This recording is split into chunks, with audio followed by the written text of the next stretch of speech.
Hadirin Bapak Ibu jamaah pengajian rahimakumullah. Di dalam sebuah hadis, Nabi Muhammad pernah membuat pernyataan, Inna lillahi sil'atan. Sesungguhnya Allah itu mempunyai barang dagangan. Berarti Allah itu pedagang. Sehingga Allah itu mempunyai barang dagangan. Diharapkan bapak-bapak, ibu-ibu ini tertarik untuk membelinya. Bapak-bapak, ibu-ibu mau menjadi pembeli.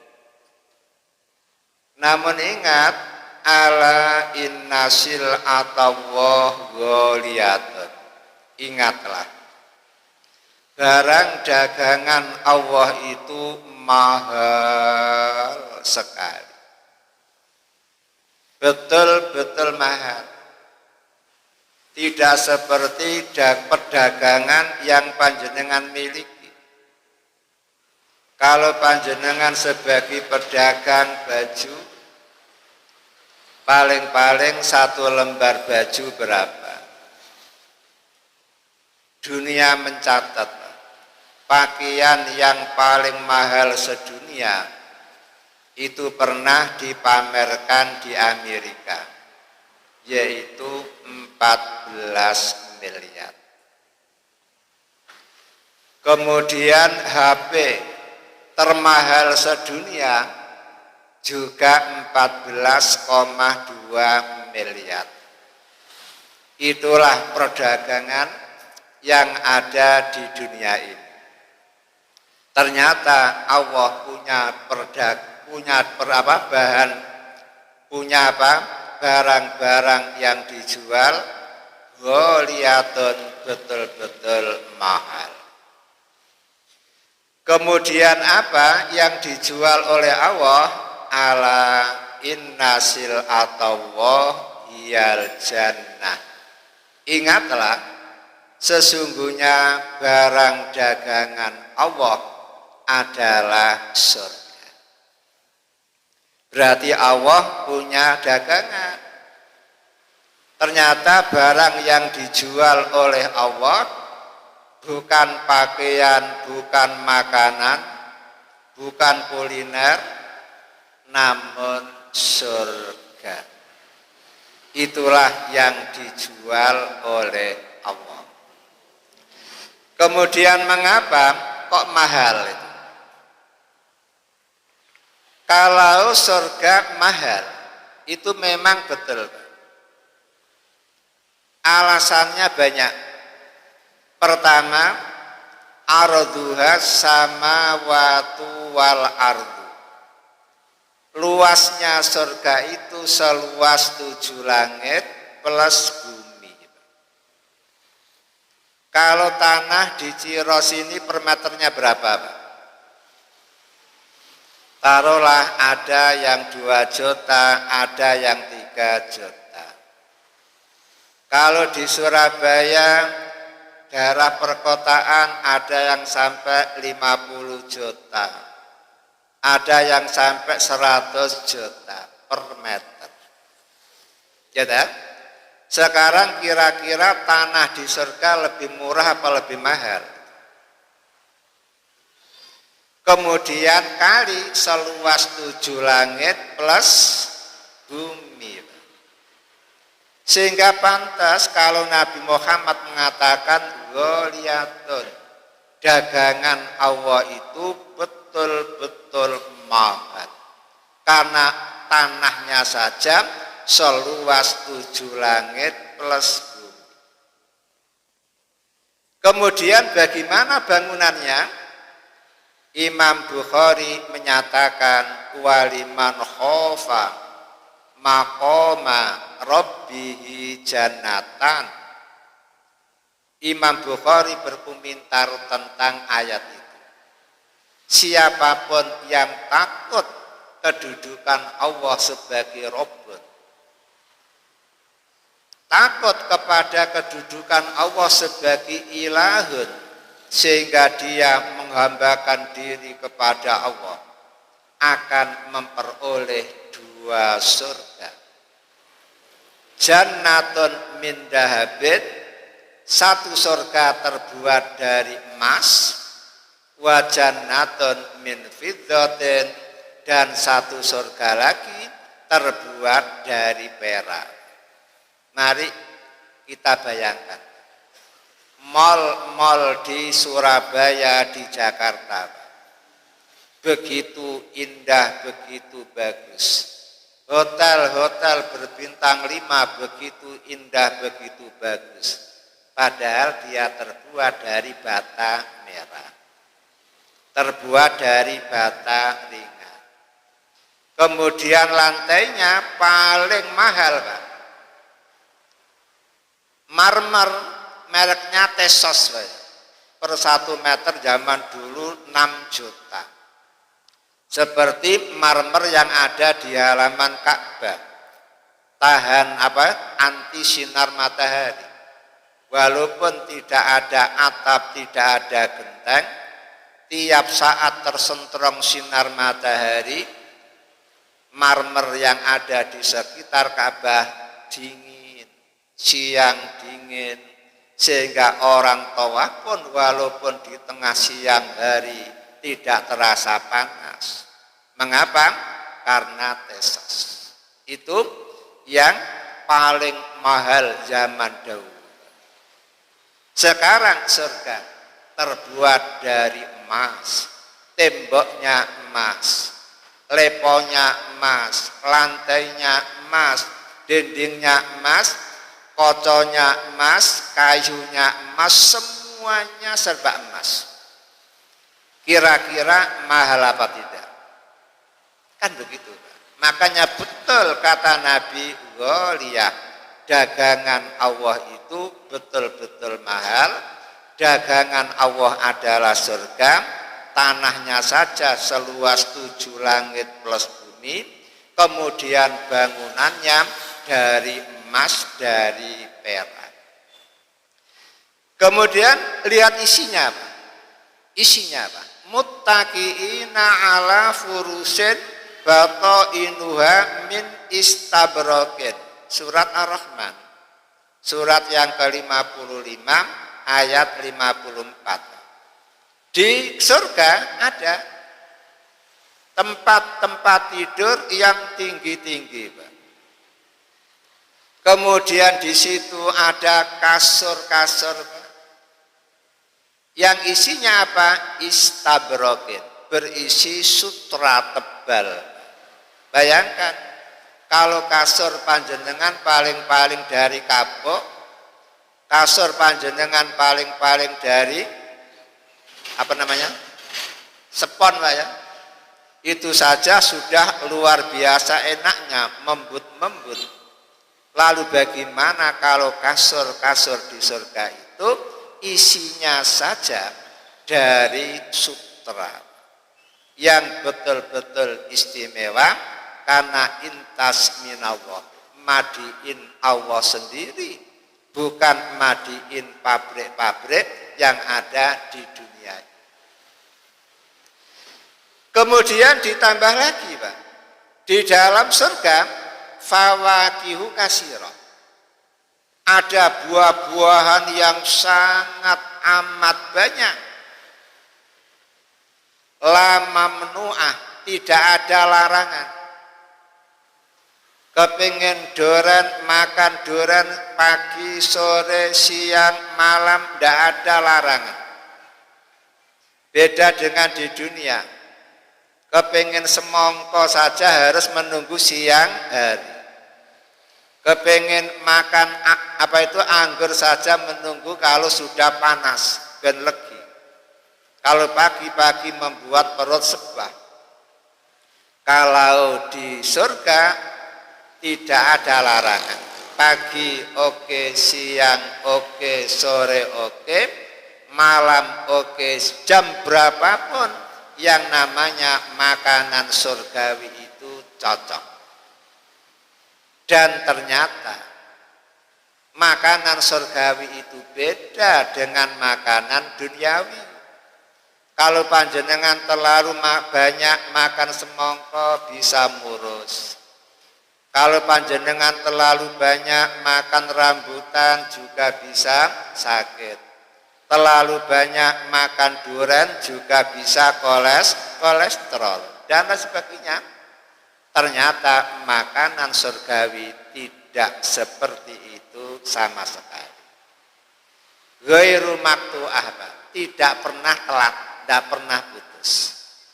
Kalau di dunia musim durian banyak durian, tidak musimnya tidak ada durian. Sehingga perempuan-perempuan hamil nyidam, Masya Allah susahnya cari durian luar biasa. Kalau di surga ghairu maktu'ah, tidak pernah terputus. Ada,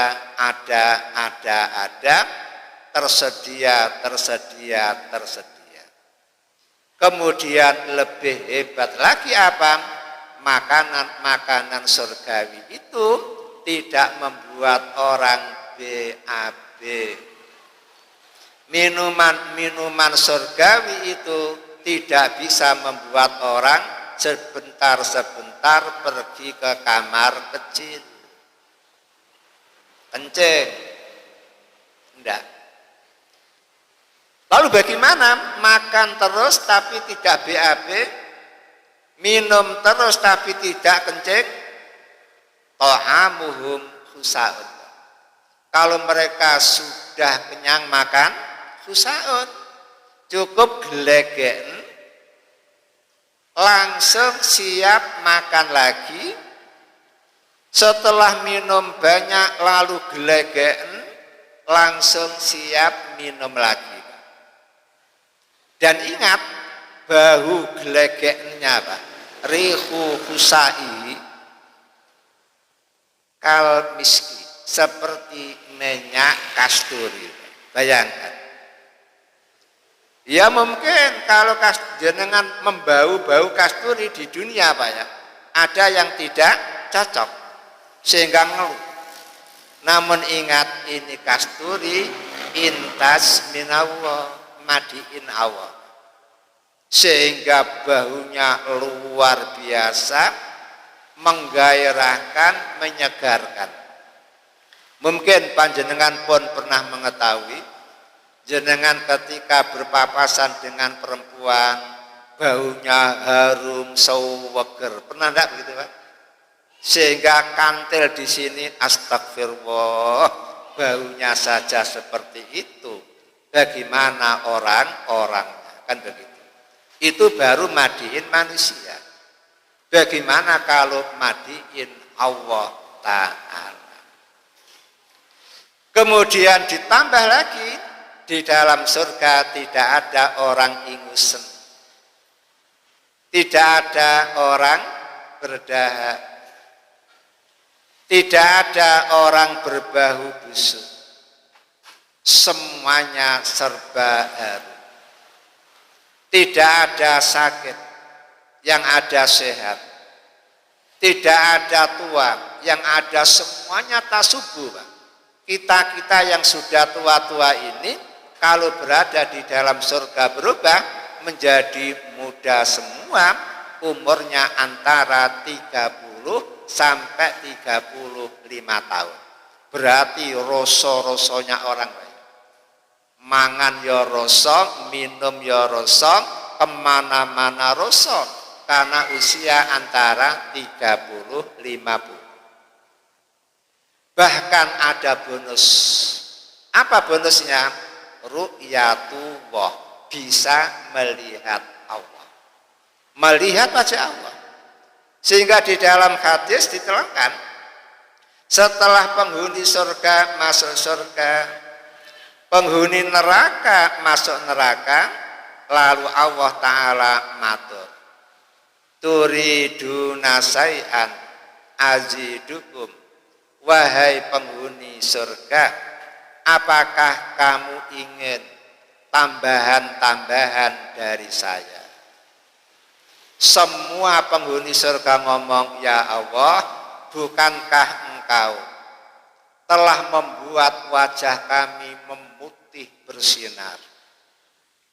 Bukankah engkau telah memasukkan kami ke dalam surga? Bukankah engkau telah menyelamatkan kami dari neraka? Sehingga kami tidak butuh tambahan-tambahan lagi. Kata Allah, kalau memang engkau butuh, aku akan memberi tambahan kepadamu. Kata mereka, ya Allah, apa itu? Langsung Allah tajala, magic, menampakkan wajahnya kepada seluruh penghuni surga. Masa Allah, tidak ada pandangan, Pak, yang paling besar melebihi melihat wajah Allah. Inilah yang disebut waridwanullah akbar, ridho Allah. Itu amat sangat dahsyat, sangat amat besar. Gambaran-gambaran yang telah saya terangkan tadi, Pak, membuktikan bahwa pantas kalau Nabi Muhammad mengatakan inna sil'atawah ghaliyatun, barang dagangan milik Allah itu betul-betul mawahal sekali. Karena seperti itu. Lah kalau barang dagangan milik Allah mahal, kira-kira panjenengan siap enggak untuk membeli? Bukankah di dalam hadis riwayat Imam Al-Hakim, Nabi Muhammad pernah bercerita zaman dahulu ada seorang yang diberi umur oleh Allah 500 tahun. Umur 500 tahun full habis untuk sholat. Dia tidak sempat kawin, tidak sempat pergi ke pasar untuk berdagang, tidak sempat pergi ke pabrik ciwi, tidak sempat kemana-mana, hanya sholat. Karena memang dia hidup di satu pulau di tengah laut seorang diri. Sehingga di sekitar situ banyak tanaman-tanaman, buah-buahan. Dia lapar, tinggal sedikit turun, mengambil buah-buahan dimakan. Setelah kenyang kembali sholat lagi. Begitu terus. Di akhir hayatnya dia berdoa kepada Allah, ya Allah tolong, kalau sekiranya engkau mengambil ruh saya, tolong ambillah ruh saya di saat saya sujud. Ternyata doa itu pun dikabulkan oleh Allah. Pas genap 500 tahun dia sholat, di saat sujud rohnya diambil oleh Allah. Sehingga mati dalam keadaan sholat, mati dalam keadaan sujud. Kira-kira husnul khotimah apa su'ul khotimah? Kan begitu kan? Yakin? Jawabannya adalah husnul khotimah. Kemudian Nabi Muhammad meneruskan ceritanya. Setelah hari bangkit datang, semua manusia kumpul di hadapan Allah. Lalu Allah menyuruh malaikat memanggil, mencari dia. Akhirnya dia pun dicari oleh malaikat dan ketemu. Lalu dibawa menghadap Allah. Setelah berada di hadapan Allah, Allah ngomong, udkhul al-jannah birahmati. Wahai hambaku, masuklah kamu ke dalam surga birahmati, karena rahmatku. Lah kok dia ngomong, ya Allah, mosok ya Allah engkau memasukkan saya ke dalam surga hanya karena welas asih panjenengan. Padahal aku kan sudah beribadah kepada engkau 500 tahun. Allah no reckon, gak ngereken. Kata Allah, wahai malaikat, adkhiluhu aljannah bi rahmati, masukkan dia ke dalam surga dengan rahmatku.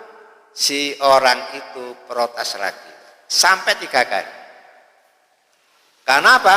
Dia merasa beribadah 500 tahun sampai tidak sempat rabi, tidak sempat kerja, tidak sempat rekreasi, tidak sempat apa-apa, mosok masuk surga saja kok karena welas asih. Akhirnya Allah ngomong, hei malaikat, coba jelaskan kepada umat tentang nikmat yang kuberikan kepada dia. Akhirnya malaikat mencoba menerangkan nikmat Allah yang diberikan kepada orang itu. Pada waktu itu yang dijelaskan oleh malaikat, kebetulan malaikatnya itu spesialis, Pak, dokter mata. Sehingga malaikat menerangkan tentang nikmat Allah berupa mata. Satu mata itu dikupas, Pak. Lapisan pertama harganya berapa, lapisan kedua harganya berapa, sampai lapisan ke-7. Setelah lapisan ke-7 baru ada meleng hitam, Pak. Itu dilapisi 7 lapis itu, Pak. Kemudian belum sekelopaknya, belum wajahnya, belum kolor ini, Pak. Ini kan koloran ya. Nah ini. Kalau karetnya molor berarti jenengan tidak bisa gini, Pak. Tidak bisa melek. Seperti apa? Orang wuto kan ada kurnianya melek, sehat, namun kolornya aja yang lodo, sehingga jatuh saja ke bawah, sehingga menutup mata. Itu berapa harganya? Setelah dijelaskan, Pak, lalu ditimbang, diletakkan di satu daun timbangan, ibadah dia selama 500 tahun diletakkan di daun timbangan yang lain, ternyata masih abot nikmat Allah berupa mata. Bayangkan, ibadah 500 tahun. Kalau dibandingkan dengan nikmat Allah berupa mata, masih mahal nikmat Allah berupa mata. Belum jalan darah, Pak, yang dikirim oleh ginjal. Setelah dibersihkan oleh ginjal, dikirim ke jantung. Setelah berada di jantung, disalurkan kepada semua organ tubuh. 15% untuk otak. Jalan darah itu, Pak, kalau jenengan hitung dijejer-jejer 200 km. 200 km. 50 cm, Pak. Dahlan Iskan tanya kepada dokter, berapa harganya, Dok? Kalau pembuluh darah pecah, tidak usah banyak-banyak, 50 cm saja. Ternyata jawaban dokter, harganya, biayanya 500 juta. Paham, Pak, ya? Berarti 1 meter saluran darah itu 1 M.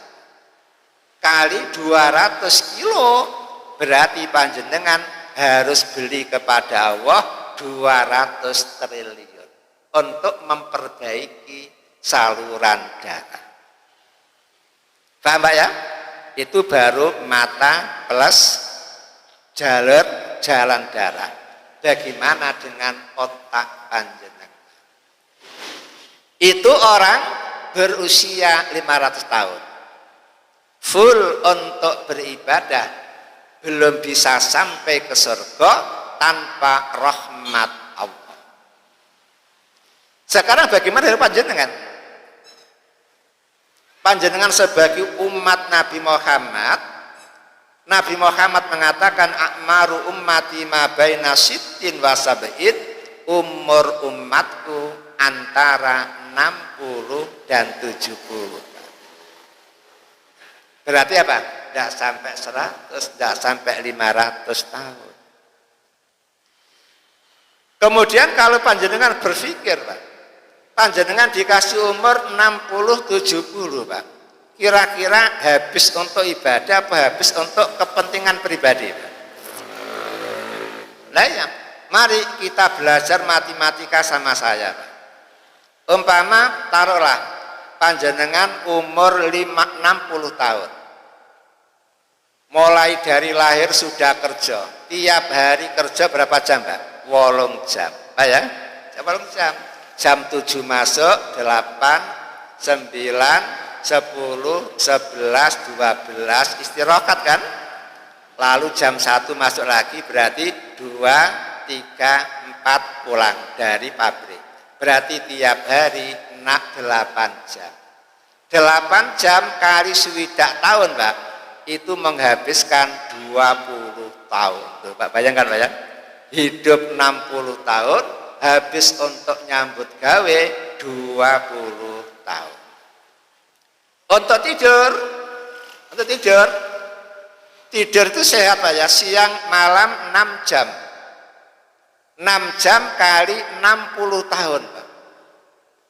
Ternyata ketemu 15 tahun. Habis, Pak, umur panjenengan 15 tahun habis hanya untuk tidur.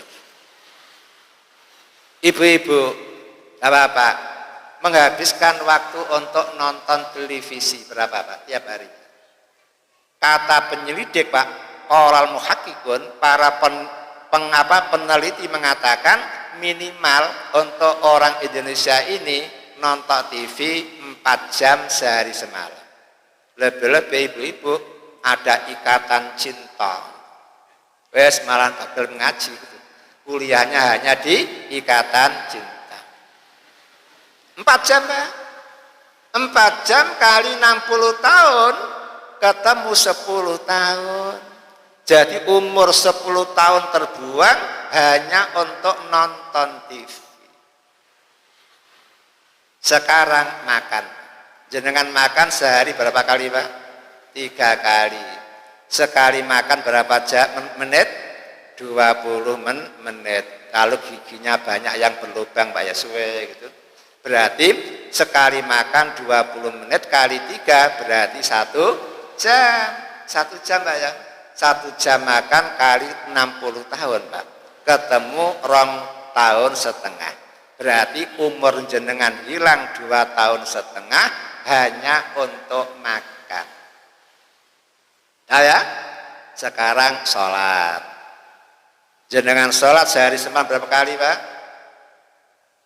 5 kali, itu yang wajib, Pak ya. Sekali sholat berapa menit, Pak? Kalau saya pernah menguji, Pak, Fatihah Sabihis, Fatihah Hal Ataka, itu hanya 4 menit. Dalah taruh jenengan lebih khusyuk ya, sehingga persolat 6 menit. 6 menit kali berapa? 5, berapa menit, Pak? 30 menit. Tiap hari hanya 30 menit, Pak. Kali 60 tahun itu hanya menghabiskan umur 1 tahun seperempat. Nah, Pak, apa ya? Nah, sudah, kalau sudah paham ya bukan harus tak paham itu. Sholat 60 tahun hanya menghabiskan umur 1 tahun seperempat, makan 60 tahun menghabiskan umur 2 tahun setengah, nonton TV 60 tahun menghabiskan umur 10 tahun, tidur 60 tahun menghabiskan umur 15 tahun, kerja 8 jam kali 60 tahun menghabiskan umur 20 tahun. Mungkinkah surga untuk jenengan? Kayak kan begitu. Padahal di dalam hadis terangkan yadkhulul mu'min al jannata bi rahmati, orang mukmin akan masuk surga karena rahmatku. Ya, karena rahmatku. Wa yadkhulul kafir an-nar bi adli, orang kafir masuk ke dalam neraka itu karena keadilan. Ya dah? Sekarang bagaimana agar Allah mendatangkan rahmah kepada panjenengan? Karena amal ibadah panjenengan terlalu kecil, terlalu sedikit, namun panjenengan mengharapkan surga, padahal surga itu gholiyatun, sangat mahal. Makanya panjenengan harus mancing agar rahmat Allah turun kepada panjenengan. Kalau rahmat Allah sudah turun kepada panjenengan, sekecil apapun ibadah panjenengan tetap dengan rahmatnya panjenengan bisa beli surga. Maka di pagi hari ini saya akan menerangkan al-a'mal al-jazilah, amal-amal yang sangat dahsyat. Berarti tadi baru mukadimah Pak ya. Sekarang baru intinya Pak. Berarti nanti selesai sampai zuhur. Al-a'mal al-jazilah, amalan-amalan dahsyat yang bisa mendatangkan rahmah Allah. Karena dengan rahmah surga semahal apapun akan diberikan Allah kepada panjenengan. Namanya saja al-a'mal Pak. Berarti banyak amal yang dahsyat. Namun insya Allah saya hanya menyebutkan sebagian-sebagian yang penting-penting saja. Pertama apa? Yang pertama adalah memberi Pak, kepada orang yang sangat membutuhkan. Memberi kepada orang yang sangat membutuhkan. Lebih-lebih zaman sekarang Pak ya, banyak musibah, banyak bencana, sehingga mereka betul-betul membutuhkan uluran tangan kepada kita. Maka memberi kecukupan kepada orang-orang yang sangat butuh itu merupakan amal dahsyat. Sebagai bukti di dalam hadis riwayat Imam Ahmad, Nabi Muhammad mengatakan, sungguh aku memberi bantuan kepada orang yang betul-betul butuh hanya 1 hari saja, ahabbu ilayya min an a'takifa fi masjidi hadza syahra. Aku bisa memenuhi kebutuhan orang yang butuh hanya untuk 1 hari saja. Itu lebih aku cintai daripada aku beriktikaf di masjidku, Masjid Nabawi 1 bulan full. Paham Pak ya? Belum paham Pak. Bayangkan kalau panjenengan punya tonggo hari ini butuh makan dengan nilai 50.000. Panjenengan beri, Bu, iki Bu, kalau sekali daharan untuk jatah 1 hari, 50.000 ya, umpama loh ya. Maka itu kata Nabi lebih disukai daripada iktikaf di Masjid Nabawi 1 bulan. Ingat, Masjid Nabawi, bukan Masjid Mujahidin. Apa bedanya? Beda Pak. Nabi Muhammad mengatakan siapa yang sholat di Masjidil Haram 1 kali nilainya lebih baik daripada sholat di Masjid Mujahidin 100.000 kali. Sholat tahajud di Masjidil Haram sekali saja nilainya lebih baik daripada sholat tahajud di Masjid Mujahidin sini 100.000 kali. Artinya apa? Kalau 100.000 Pak dibagi setahun Pak, koyok-koyok panjenengan sholat tahajud di Masjid Haram pisan tok sama dengan apa? Panjenengan dapat jatah tambahan umur 274 tahun. Tiap malam tahajud, tiap malam tahajud. Bisa panjenengan Pak? 274 tahun tiap malam tahajud, bisa. Jangankan bisa, umur jenengan hanya antara 60-70, namun cukup sholat tahajud di Masjidil Haram pisan nilainya seperti itu. Kemudian Nabi melanjutkan, sholat di masjidku 1 kali nilainya lebih baik daripada sholat di Mujahidin Ciro ini 1000 kali. Pak, 1000 kali. Loh Pak. Tahu ya? Sudah? Nah ya. Kalau sholat sekali saja di Masjid Nabawi nilainya lebih baik daripada sholat di masjid sini 1000 kali. Lalu bagaimana kalau dengan orang yang iktikaf di Masjid Nabawi 1 bulan full, Pak. Piro ganjarannya? Berapa pahalanya? Ya, lebih-lebih panjenengan orang Ciro. Sekarang mau umrah saja tidak boleh, Pak, dilarang. Indonesia haram masuk Arab Saudi. Karena apa? Banyak COVID-nya. Sehingga ada beberapa negara yang dilarang masuk ke Arab Saudi, termasuk Indonesia. Sehingga sekarang ini dikhawatirkan tahun depan jamaah haji Indonesia tidak sudah berangkat. Karena apa? Kalau klaster COVID-nya masih meninggi atau meningkatkan begitu, Pak, ya. Sehingga gagal lagi. Berapa banyak orang yang sudah mau berangkat umroh gagal lagi. Nah, apa bisa iktikaf di Masjid Nabawi 1 bulan? Tidak pulang.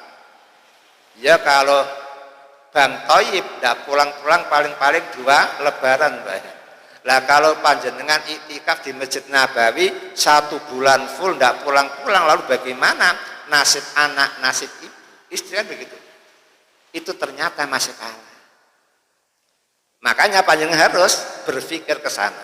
Kalau panjenengan iktikaf di Masjid Nabawi 1 hari saja, bagaimana nilai pahalanya?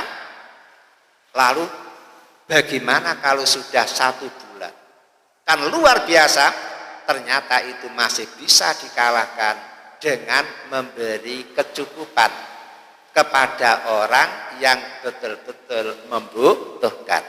Sehingga 1 hari saja memenuhi kebutuhan orang fakir miskin, itu pahalanya lebih besar, lebih banyak daripada iktikaf di Masjid Nabawi 1 bulan. Bayangkan. Berarti kan, makanya Imam Hasan Al-Basri, Pak, tabiin yang paling pintar, Pak, tabiin yang termasuk tokoh itu. Dia pernah mengadakan bansos. Sudah semuanya barang-barang disiapkan, santri-santrinya disiapkan untuk bersama-sama mau berangkat. Hasan Al-Basri menemukan santrinya tidak ada satu. Di mana dia? Teman-teman yang ngomong, Tat, dia itikaf di masjid. Panggil dia, suruh keluar. Bilangi dia, bansos lebih utama daripada itikaf di masjid. Akhirnya dipanggil. Sehingga berangkatlah mereka ke tempat bencana, berangkatlah mereka ke tempat banjir untuk memberi bantuan-bantuan kepada muhtajin, orang-orang yang sangat membutuhkan. Sekarang pertanyaannya, mengapa bansos kok lebih utama, Pak? Iya, kalau itikaf kan untuk kepentingan pribadi. Kalau bansos memberi manfaat kepada orang lain. Bukankah Nabi Muhammad mengatakan khairukum anfa'ukum apa? Anfa'ukum alana kan? Apa? Khairun nas anfa'uhum linnas. Sebaik-baik kalian adalah orang yang paling banyak memberi manfaat kepada orang lain. Lah dari sini panjenengan harus apa, Pak? Pinter ndolek duit, Pak, ya. Agar bisa apa? Selalu memberi bantuan-bantuan kepada orang muhtajin, orang yang betul-betul membutuhkan. Ternyata memberi bantuan kepada muhtajin itu bisa membuka pintu-pintu surga, bisa menutup pintu-pintu neraka. Inilah amalan dasar yang pertama. Kemudian yang kedua, Pak, menyibukkan diri fi dakwah, Pak.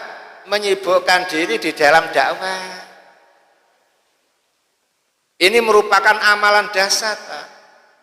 Bisa membuka semua pintu surga, bisa menutup semua pintu neraka.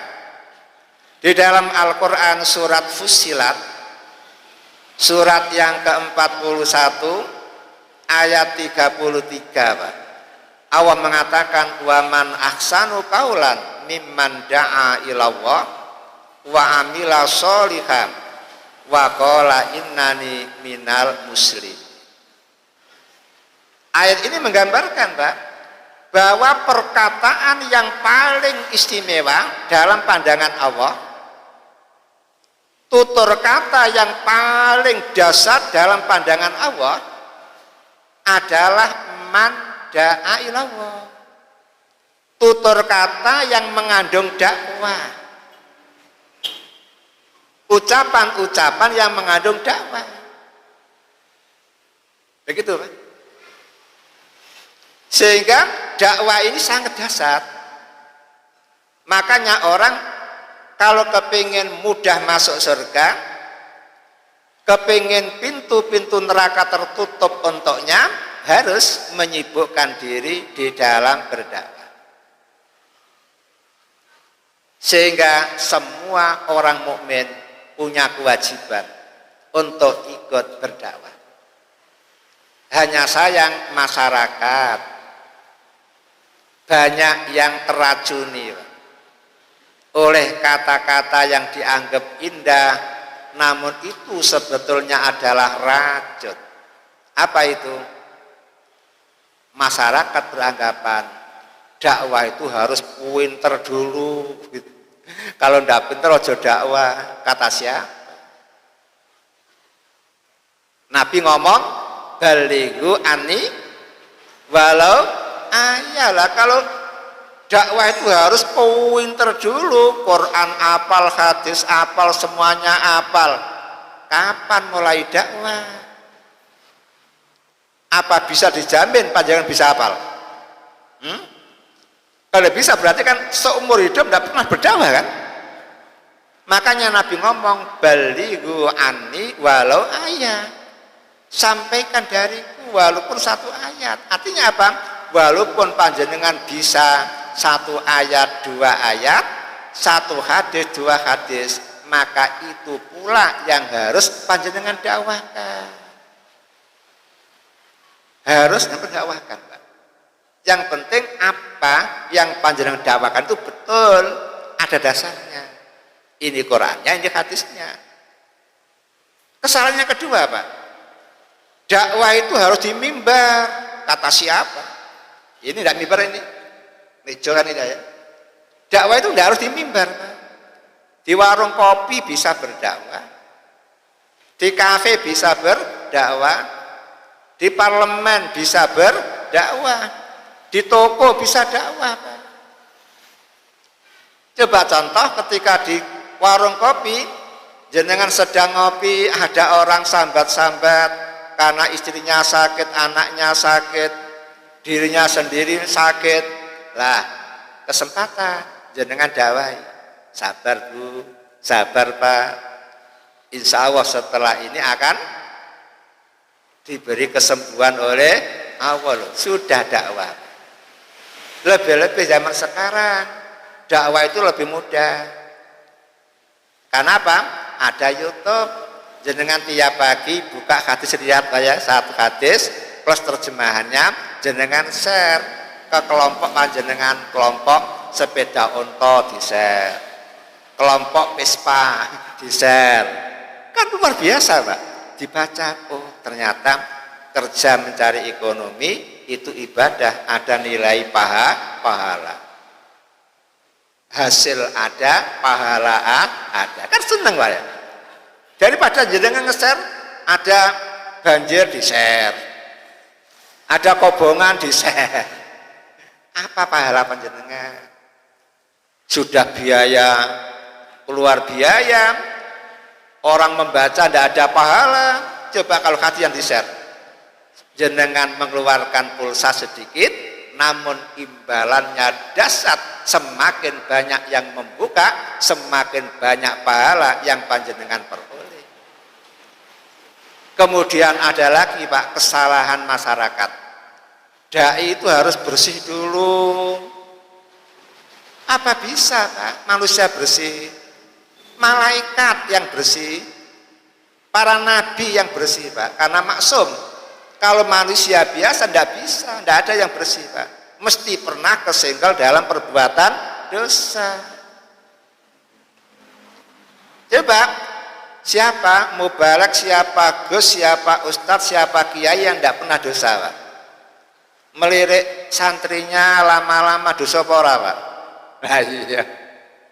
Kan begitu kan? Tidak bisa, Pak. Hidup di Indonesia dan Indonesia tidak bisa. Kalau di Arab Saudi lumayan gitu. Karena apa? Bis kota itu ada, Pak. Di sing kedua, Pak. Yang depan untuk laki-laki, yang belakang untuk perempuan. Kemudian tidak bisa melihat dan tidak ada kondektor. Cukup apa? Pintu buka sendiri, dirialin dengan 1 rial. Cukup dimasukkan ke kotak kretek, sudah yang mesti jalan, Pak. Sehingga melihat wajah cewek tidak bisa, Pak. Sehingga laki-laki yang mata keranjang kepingin lihat cewek harus pergi, Pak, jalan-jalan pas hari Minggu ke Jeddah. Di situ banyak cewek-cewek yang buka wajah. Terus sudah di situ. Kemudian yang kedua, kepingin mata keranjang ya di Ka'bah, Pak. Karena apa? Perempuan itu kalau tawaf rata-rata buka ya niqab, buka cadarnya sehingga kelihatan oh cantiknya. Kan begitu kan? Itu pun kalau mandeng suwe-suwe dosa, kan begitu. Nah, dengan demikian, Pak, mubalek tidak harus bersih seperti para nabi, seperti malaikat. Kemudian dakwah tidak harus di atas mimbar. Yang ketiga, dakwah itu tidak harus apa? Tahu segalanya, tidak. Yang penting apa yang panjenengan ketahui, ada dasarnya, sudah jenengan bisa mendakwahkan. Lah sekarang, Pak, kalau panjenengan pikir, Pak, panjenengan punya anak kecil, kemudian panjenengan ajari Al-Fatihah sampai hafal dari mulut panjenengan. Masa Allah, Pak, baru mengajarkan tok panjenengan sudah dapat pahala, Pak.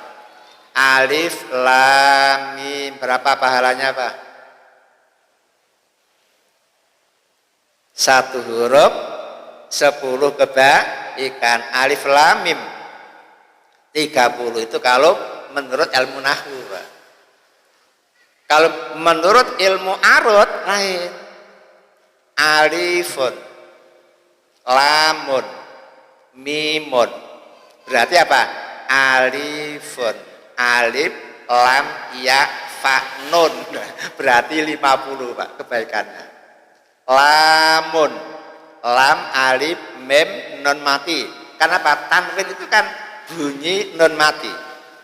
Kelihatan ketika diucapkan, tidak kelihatan ketika ditulis. Makanya ditinjau dari ilmu nahwu apa ilmu arut. Berarti kalau ilmu nahwu alif lam mim hanya 30. Kalau arut ya sudah ratusan. Ya? Lalu anak panjenengan hafal Fatihah. Setiap anak panjenengan membaca Fatihah, panjenengan orang tuanya dapat pahala. Sementara Fatihah itu untuk salat ya. Minimal tiap hari anak panjenengan membaca Fatihah ping 17. Setiap membaca jenengan sebagai ibu yang mengajarkan dapat pahala. Karena anak panjenengan Islam, walaupun panjenengan sudah almarhum almarhumah, anak panjenengan tetap sholat. Sholat menggunakan Fatihah. Setiap anak panjenengan sholat, panjenengan dapat tambahan pahala. Coba, apa ibu-ibu masih senang menjadi wanita karir? Gitu? Apa tidak berat? Apa orang tua mengajar anak apa bukan karir? Karirnya luar biasa. Makanya kalau bisa anak panjenengan yang kecil-kecil itu jangan diajari dulu di TPI, Pak. Ajari dulu sholat. Kalau sudah hafal, silakan disekolahkan di TPI. Karena apa? Panjenengan sudah punya jasa mengajari anak panjenengan sholat. Karena apa? Sholat itu pasti dikerjakan oleh anak seumur hidup. Berarti panjenengan dapat tambahan-tambahan pahala. Inilah Pak dasar. Makanya rugi kalau panjenengan hanya menyerahkan anak-anak panjenengan kepada guru-guru saja, sementara panjenengan tidak punya investasi kepada anak-anak panjenengan. Padahal panjenengan itu sangat amat butuh tambahan-tambahan pahala karena umur panjenengan terbatas, ibadah panjenengan terbatas, kalau tidak mempunyai investasi semacam ini, kira-kira bisa ndak surga untuk panjenengan? Masuk kalah karo pengamen-pengamen itu. Banyak kan pengamen yang nyanyi, pantaskah surga untukku? Kan begitu. Kesimpulannya apa, Pak? Jenengan tetap berkewajiban untuk ikut berdakwah. Karena apa? Dakwah itu tidak harus pinter dulu. Dakwah itu tidak hanya di masjid, tidak hanya di mimbar. Dakwah itu tidak harus bersih terlebih dahulu. Yang penting kita berhati-hati. Bila kesana nggak apa-apa, tapi tobat kan menjadi bersih lagi. Ini amalan dasar yang kedua, Pak. Kemudian amalan dasar yang ketiga adalah al-hudur ila majlisil ilmi, Pak. Menghadiri majelis ta'lim, Pak. Seperti ini, Pak. Panjenengan melakukan punya kegiatan semacam ini, Pak. Masya Allah, Pak. Ini merupakan amalan-amalan yang sangat jazilah, sangat dasar. Mengapa sangat dasar? Coba lihat. Sahabat Ibnu Umar mengatakan, duduk bersama Ustadz 1 jam. Kata Ibnu Umar, lebih aku senangi dan lebih baik daripada ibadah 60 tahun. Bayangkan, Pak. Panjenengan ngaji pagi hari ini bersama saya, Pak. 1 jam saja itu nilainya lebih baik daripada ibadah 60 tahun. Begitu. Coba sekarang apa baiknya, Pak? Baiknya lihat ini. Nabi Muhammad mengatakan thalibul ilmi kal mujahid. Orang yang mencari ilmu itu seperti mujahid. Orang yang berjuang di medan perang. Kalau orang berjuang di medan perang, pahalanya luar biasa, maka panjenengan yang berjuang menghilangkan kebodohan, itu pun pahalanya luar biasa seperti itu. Pertama. Kemudian, Pak, orang berjuang di medan peperangan, Pak, bila mati syahid, itu surga langsung. Maka orang yang mencari ilmu bila tengah-tengah belajar lalu wafat, maka tidak hanya seperti orang mati syahid, malah Nabi Muhammad mengatakan man ja'ahu ajaluhu wa huwa yatlubul ilma laqiyallah wa lam yakun bainahu wa bainan nabiyyin illa darajatun nubuwah. Hadis riwayat Imam Tabrani. Siapa yang ajalnya tiba di saat dia mencari ilmu, maka dia akan memperoleh derajat surga seperti derajat surganya para nabi. Bayangkan, Pak, panjenengan apa bisa beribadah seperti nabi? Apa bisa panjenengan berjuang seperti nabi? Apa bisa panjenengan sehebat nabi? Tidak bisa, kan? Namun ada nilai yang bisa mengangkat panjenengan memperoleh derajat surga seperti derajat para nabi. Apa itu? Wafat di saat tolabul ilmi. Hamba ya? Jangan paham tolabul ilmi itu anak-anak kecil, bukan, Pak. Utlubul ilma minal mahdi ilal ladi, kan? Berarti panjenengan pun harus, loh, Pak, tetap mencari ilmu. Hanya cara mencari ilmunya tidak di bangku sekolah. Hadir di sini ini pun termasuk tolabul ilmi. Umpama takdir Allah memutuskan masjid roboh, saya mati, jenengan mati, alhamdulillah. Kenapa? Di saat mencari ilmu, lah kok ajal tiba, Pak? Ya sudah, derajat panjenengan istimewa, dapat surga seperti surganya para nabi. Padahal perjuangannya tidak seperti nabi, kehebatannya tidak seperti nabi, namun urusan imbalan sama. Mosok panjenengan tidak tergiur. Kemudian kelebihan lagi yang ketiga apa? Gara-gara panjenengan pergi dari rumah ke sini, pulang kembali ke rumah, langkah panjenengan ini menyebabkan kemudahan, langkah menuju ke surga. Bukankah panjenengan tahu bahwa menuju ke surga itu harus lewat jembatan, Pak ya? Jisrun, jembatan yang ada di atas neraka jahanam, yang luar biasa panjangnya, Pak. Ada satu kelompok yang berjalan di atas jembatan kalbarki seperti kilat, per detik mampu menempuh jarak 300.000 km, Pak. Tek, 300.000 km, tek, 300.000 km. Ada kelompok kedua kari seperti angin. Kalau angin ruhoan, sepoi-sepoi, paling-paling seperti 1 jam, ya 100 kilo lah gitu.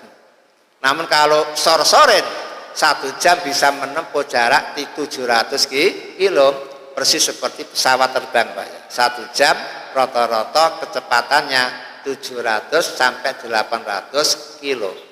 Sehingga kalau Surabaya Jeddah rata-rata 10 jam lebih seperempat. Berarti berapa itu? Berarti Surabaya Jeddah sekitar 8.250 kilo. Sehingga butuh waktu 10 jam seperempat. Begitu.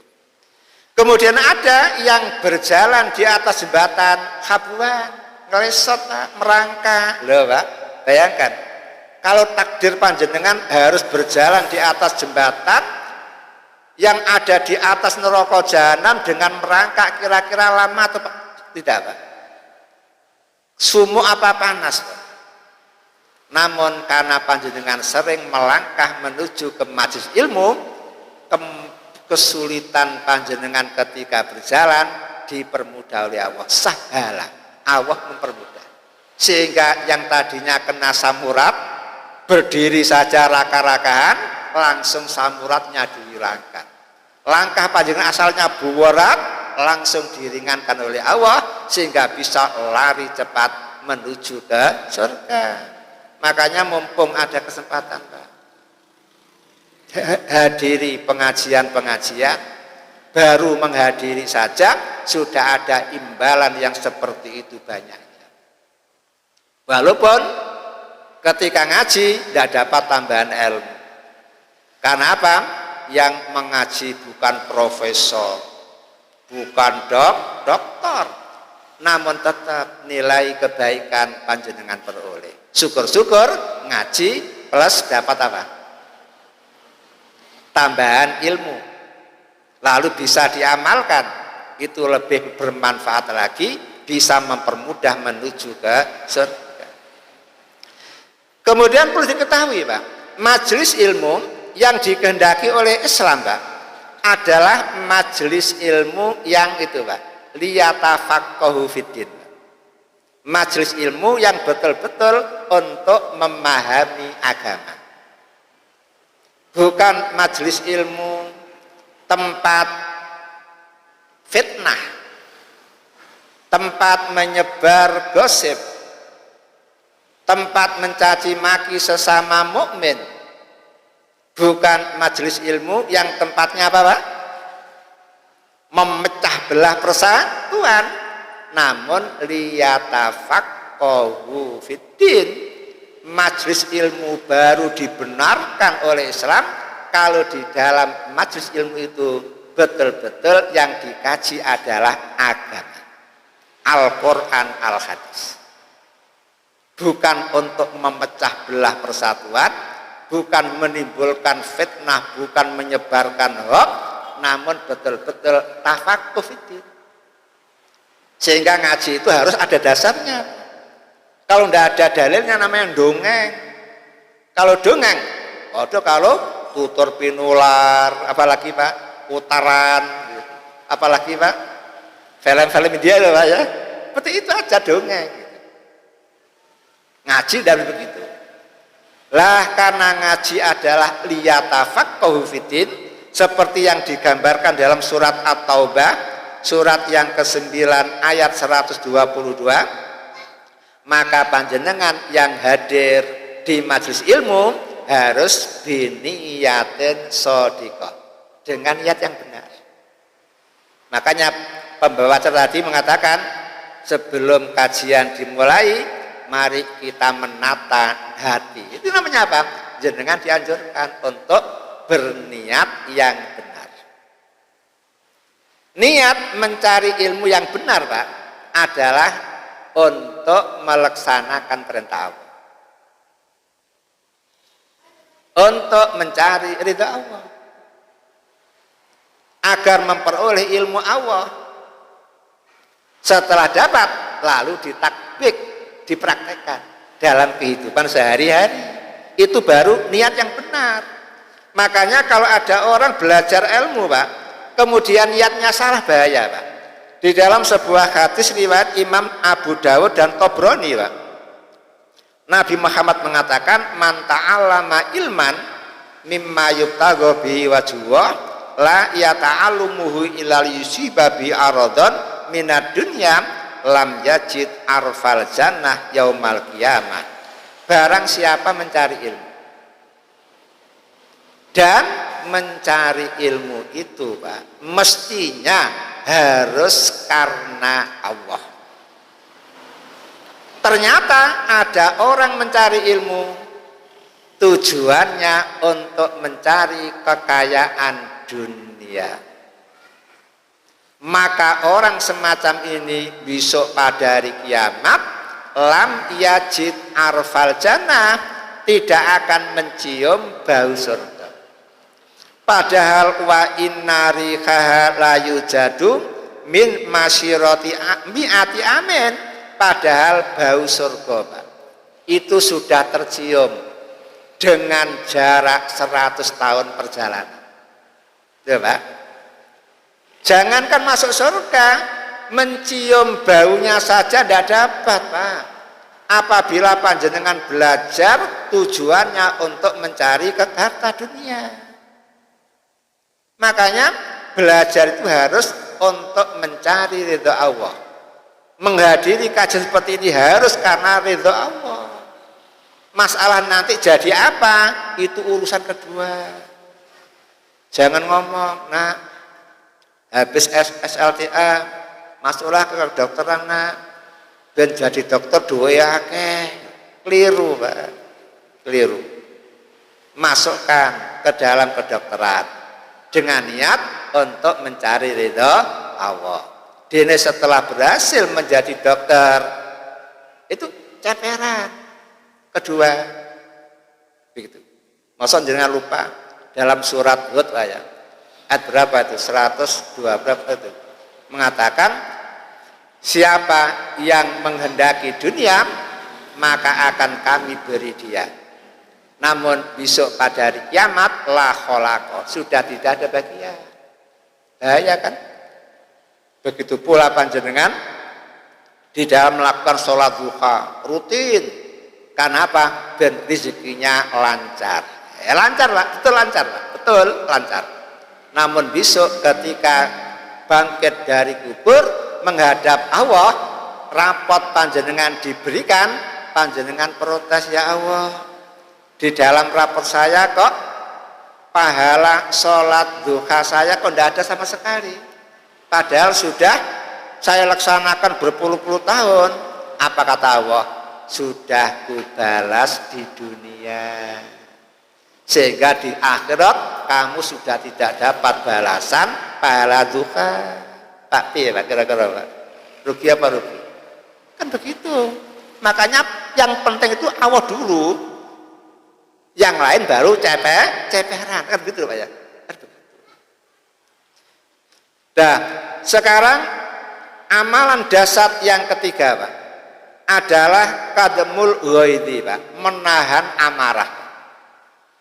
Menahan amarah, mengendalikan amarah, mengendalikan emosi. Memang, Pak, orang itu apabila bisa marah, itu namanya orang normal. Normal, Pak. Kalau ada orang digerojok banyu ora teles, berarti gak normal. Diobong gak kobong, berarti gak normal. Lah kalau dibikin marah, kemudian kok marah, itu namanya normal. Namun Islam memberi aturan, apabila panjenengan marah, kendalikan kemarahan itu. Sehingga Al-Quran surat Ali Imran ayat wal kadhiminal ghaidha, ciri orang yang bertakwa yang menjadi calon-calon penghuni surga adalah orang yang pandai mengendalikan emosi. Ya, kalau panjenengan kok melakukan itu, Pak, setiap kemarahan muncul, panjenengan tahan, maka panjenengan dinilai oleh Allah, Pak, mempunyai amalan yang sangat dahsyat. Di dalam sebuah hadis, Pak, riwayat Imam Abu Dawud, kalau panjenengan punya Riyadhus Shalihin hadis nomor 47, Pak, Nabi Muhammad mengatakan man kadzama ghaidhan wa huwa qadirun ala ayyum fidahum da'ahu ala ru'usil khalaik yaumal qiyamah hatta yukhayyirahu minal huril in masa. Siapa yang dibikin marah kemudian dia mampu mengendalikan amarahnya, padahal dia mampu untuk melampiaskan amarah, ternyata dia mampu mengendalikan, maka orang semacam ini besok pada hari kiamat, di saat semua makhluk kumpul di hadapan Allah, dia akan dipanggil khusus oleh Allah untuk menghadap. Semuanya berdiri tegak, tidak bisa bergerak kemana-mana, namun dia berjalan sendiri menghadap kepada Allah. Setelah menghadap kepada Allah, lako diberi penghargaan oleh Allah, Pak. Apa? Disuruh memilih widadari.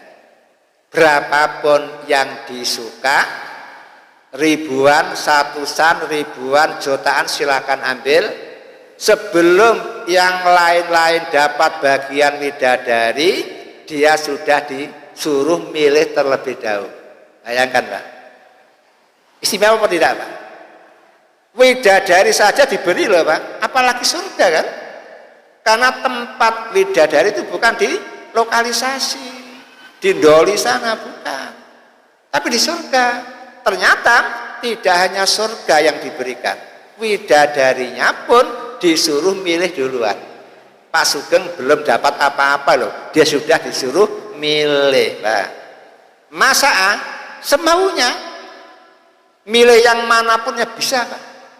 Yang hitam, yang putih, yang kuning, yang sawo mateng boleh, berapapun boleh. Loh, istimewa tidak, Pak? Ini makanya jangan lihat kisah Khalifah Umar bin Abdul Aziz, cucunya Umar bin Khattab. Dia ketika diangkat menjadi khalifah, dia itu resmi menjadi imam rawatib di Masjid Agung Surabaya, Pak. Masjid Akbar, Pak, ya, rutin, Pak. Itu zaman dulu, Pak. Presiden yang menjadi imam, gubernur jadi imam, gitu. Ambil jadi imam, berarti apa? Roto-roto pinter, gitu. Lah Umar rutin menjadi imam rawatib. Lah pada suatu subuh dia masuk masjid. Ternyata di masjid masih ada seorang pemuda tidur. Oleh Khalifah Umar dibangunkan, kum. Soli. Dia bangun, Pak. Ternyata tidak sholat, namun apa? Ngomel, Majnun, gendeng, ganggu wong tidur. Masa Allah, Pak, Khalifah Umar, Pak, ketika digendeng-gendengkan, Pak, langsung tek wajah berupa marah, Pak. Namun dia langsung keluyur-keluyur berjalan menuju pengimaman. Dalam perjalanan menuju ke pengimaman, dia geremeng dalam hati, astagfirullah, sejak kecil aku diramut orang tua, dibiayai segala kebutuhan saya belum pernah mendengar kata-kata jorok seperti itu dari orang tuaku. Sekarang aku sudah menjadi presiden, sudah menjadi khalifah, mengajak orang berbuat baik kok malah digendeng-gendengkan. Bayangkan, Pak. Coba umpama Khalifah Umar ngamuk, bener atau tidak, Pak? Nah ya, nyaduk itu bener apa tidak, kan begitu kan? Ternyata tidak, Pak. Allah, dia berpaling, sudah ditinggalkan saja, langsung dia menuju ke pengimaman, ngimami salat subuh, langsung pulang. Setelah itu ada orang tahu, Pak, kemudian ngomong, cak, apa? Kamu tadi ketika tidur ada yang membangunkan. Iya. Sampean menggendeng-gendengan, iya betul. Karena ganggu waktu wong turu, ganggu wong turu. Kata dia, tahukah engkau siapa yang membangunkan kamu? Tidak tahu. Itu tadi Khalifah Umar. Oh, kaget, Pak. Masya Allah, dia terkejut kalau yang digila-gilakan itu adalah Khalifah Umar. Langsung takut, Pak.